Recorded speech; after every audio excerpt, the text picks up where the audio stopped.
Hey guys, so today we are reading Joshua chapter 17 and 18. I'm so sorry for not posting yesterday, but anyways, today's verse of the day is Psalms 105 verse 1. Give praise to the Lord, proclaim his name, make known among of the nations what he has done. Amen. So today we are reading Joshua chapter 17 and 18. Joshua chapter 17. This was the land allotted to the tribe of Manasseh as Joseph's firstborn, that is, for Machir, Manasseh's firstborn. Machir was the ancestor of the Gileadites, who had received Gilead and Bashan because the Machirites were great soldiers. So this land was allotted to the rest of the people of Manasseh. The clans of Abiezer, Helek, Asriel, Shechem, Hepher, and Shemaiah. These are the other male descendants of Manasseh, son of Joseph by their clans. Now Zelophehad, son of Hepher, the son of Gilead, the son of Machir, the son of Manasseh, had no sons but only daughters, whose names were Mahlah, Noah, Hoglah, Milcah, and Tirzah. They went to Eleazar the priest, Joshua son of Nun, and the leaders, and said, "The Lord commanded Moses to give us an inheritance amongst our relatives."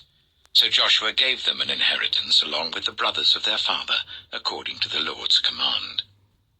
Manasseh's share consisted of 10 tracts of land, besides Gilead and Bashan east of the Jordan, because the daughters of the tribe of Manasseh received an inheritance among the sons. The land of Gilead belonged to the rest of the descendants of Manasseh.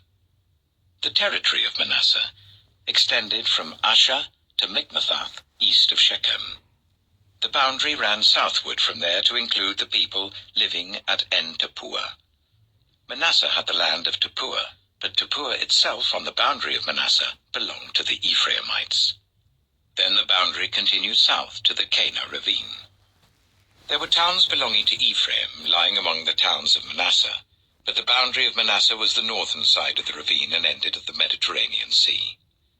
On the south, the land belonged to Ephraim. On the north, to Manasseh. The territory of Manasseh reached the Mediterranean Sea and bordered Asher on the north and Issachar on the east. Within Issachar and Asher, Manasseh also had Bethshan, Ibleam, and the people of Dor, Endor, Taanach, and Megiddo, together with their surrounding settlements. The third in the list is Naphoth.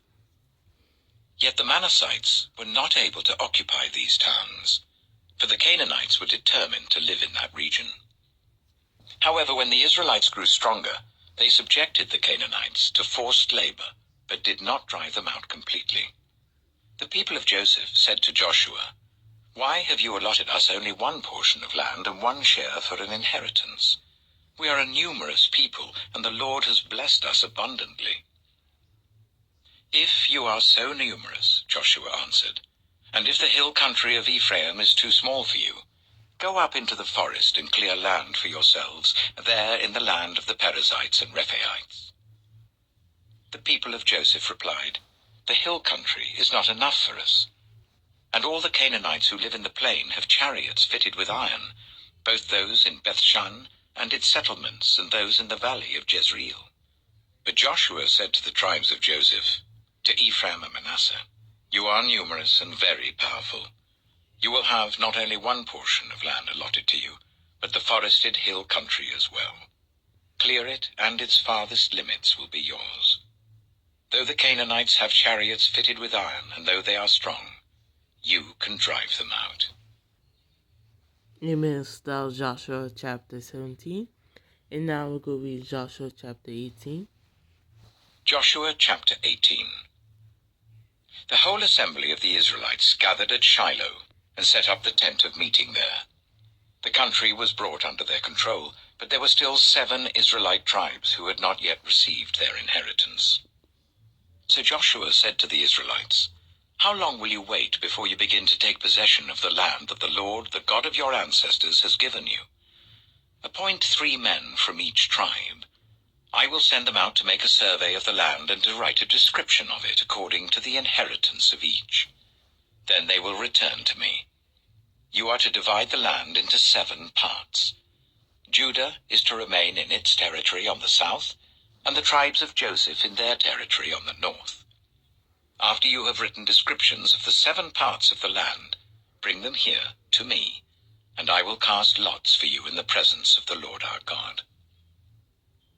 The Levites, however, do not get a portion among you, because the priestly service of the Lord is their inheritance.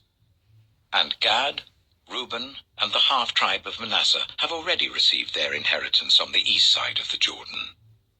Moses, the servant of the Lord, gave it to them. As the men started on their way to map out the land, Joshua instructed them, "Go and make a survey of the land and write a description of it. Then return to me, and I will cast lots for you here at Shiloh in the presence of the Lord." So the men left and went through the land. They wrote its description on a scroll, town by town, in 7 parts, and returned to Joshua in the camp at Shiloh. Joshua then cast lots for them in Shiloh in the presence of the Lord, and there he distributed the land to the Israelites, according to their tribal divisions. The first lot came up for the tribe of Benjamin according to its clans. Their allotted territory lay between the tribes of Judah and Joseph. On the north side, their boundary began at the Jordan, passed the northern slope of Jericho, and headed west into the hill country, coming out at the wilderness of Beth-aven.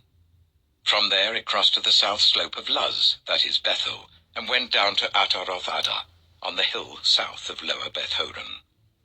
From the hill facing Beth-horon on the south, the boundary turned south along the western side, and came out at Kiriath-baal, that is Kiriath-jearim, a town of the people of Judah. This was the western side.